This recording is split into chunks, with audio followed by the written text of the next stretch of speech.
அக்னிவீர்ல 4 வருஷம் தான் சர்வீஸ் பண்ண முடியுமா? 4 வருஷம் சர்வீஸ்ல ஏதாவது எக்ஸாம் அட்டெண்ட் பண்ணி நம்ம ஹையர் போஸ்ட்டுக்கு போலாமா, வைக்கலாமா அப்படின்னு சொல்லி நெறைய பேர் கேட்டிருக்கீங்க. உங்களுக்கான வீடியோ தான் இது. வீடியோ ஸ்கிப் பண்ணாம ஃபுல்லா பாருங்க.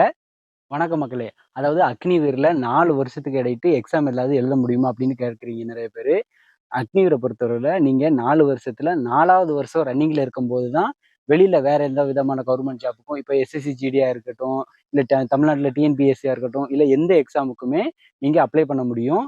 அதுக்கு முன்னாடி நீங்க வந்து எந்த எக்ஸாமுக்குமே அப்ளை பண்ணவும் முடியாது. யாருக்குமே இன்ஃபார்ம் பண்ணாம நான் லீவ்ல போய் அப்ளை பண்ணிட்டு வந்து லீவ்ல போய் எக்ஸாம் எழுதிட்டு நான் வேலைக்கு சேர்ந்துக்கலாமா அப்படின்னு சொல்லி கேட்டீங்கன்னாலும் கண்டிப்பா முடியாது. ஏன்னா நீங்க அக்னிவீருக்கு ஜாயின் பண்ணும்போது 4 இயர்ஸுக்கான அப்பாயின்மெண்ட் லெட்டர்ல சைன் பண்ணிட்டு தான் நீங்க கண்டிப்பா அக்னிவீர்ல ஜாயின் பண்ணியிருப்பீங்க எல்லாரும். அதனால அந்த 4 இயர்ஸ்க்கு அடுத்து நீங்க என்ன வேணா பண்ணிக்கலாம். 4 இயர்ஸ்ல 4த் இயர் மட்டும் தான் நீங்க அப்ளை பண்ண முடியும்.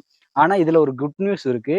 என்ன அப்படின்னு கேட்டீங்கன்னா, அக்னிவீர்ல நீங்க அதாவது ட்ரைனிங் முடிச்சுட்டு எந்த இயர்ல நீங்க சர்வீஸ் பண்ணிக்கிட்டு இருந்தாலும் சரி, நீங்க வந்து என்டிஏ, சிடிஎஸ் இந்த மாதிரி எக்ஸாம் எழுதி அக்னிவீர்ல ஹையர் ஆஃபீஸர் லெவலுக்கு வந்து கண்டிப்பா போ முடியும். ப்ரொமோட் பண்ண முடியும் உங்களோட கெரியர.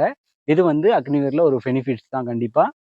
அக்னிவீர் பத்தின ஃபியூச்சர் அப்டேட்ஸுக்கு நம்ம ஐடியா ஃபாலோ பண்ணிக்கோங்க. இந்த வீடியோவ அக்னிவீருக்கு ட்ரை பண்ணிக்கிட்டு இருக்க, இல்ல அக்னிவீர்ல இருக்க உங்க ஃப்ரெண்ட்ஸ் அண்ட் ரிலேட்டிவ்ஸ்க்கு கண்டிப்பா ஷேர் பண்ணுங்க. நன்றி.